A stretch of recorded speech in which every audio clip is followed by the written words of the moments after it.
ज्योतिर्मध्ये स्थितं दिव्यं त्रिमूर्तित्रिशक्तिरूपिणम्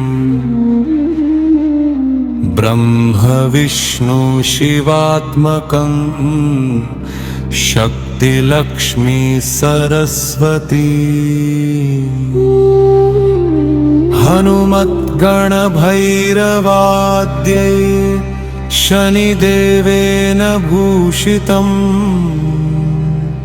ध्यायेऽहं सकलं देवं शान्तिदं मोक्षदायकम्।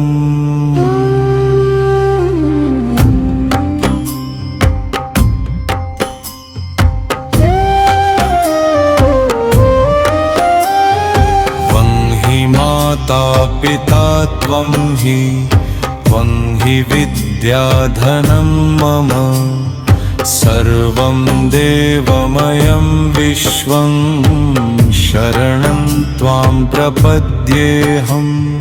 भक्त्यानतो जयोऽहं त्वां प्रार्थये वरदायकं।